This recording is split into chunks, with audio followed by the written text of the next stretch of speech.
Okay, if you're like us and you have a horse or something and you want to tie a ribbon around hot wire, we use hot wire for keep the horse in. We got field fence around the property and barbed wire through the woods. These are all things I learned from my father-in-law, who farmed his whole life until he passed away at 93. And he taught me how to do all this stuff. And I'm sure there's multiple ways, but if you just wrap a line around, I'm trying to see, it's so bright out here, I can't see if I've got this in focus or not. You just wrap a line around and tie it, it's going to slide with the wind, and all of your flags you tie around are going to end up all the way at the very insulators at the end of the post, and they won't stay. So this is what my father-in-law taught me, is you don't just tie it around once and tie a knot or just flip it. Take it around 2 or 3 times and then tie it.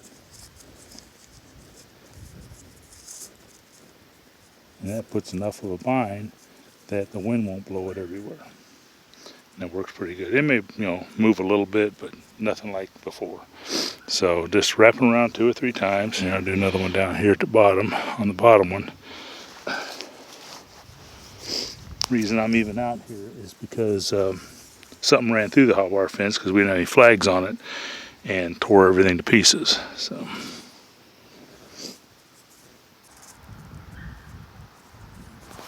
this up, keeps it in place. And show you a close-up here of what I'm doing. I pull off about 8 to 10 inches of tape flag material. And what I do is you overlap, and you can see I've got to hold the wire. Of course, it's off. You got to hold the hot wire, and I'm wrapping it around itself, on itself, and I'm pulling tight as I do it, and then I finish it off like that. You see, I can't even slide. So here we go with another one. Some people will pull these things and they'll have flags that are just like a foot long on each side, and really that doesn't do a whole lot of good because the wind flopping on it is making them flop and breaks them off. So I usually do them sort of about that long, like 8 or 10 inches. Wrap it on itself 2 or 3 times. It'll slide, but it's a lot tighter. It won't just slide with the wind.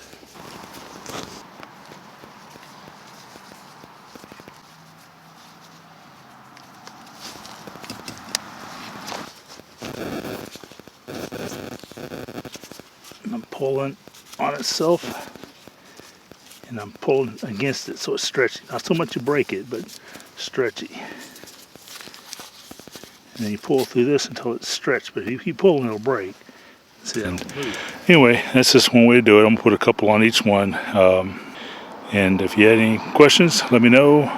Leave a comment in the bow down the bottom, and say goodbye to the horse.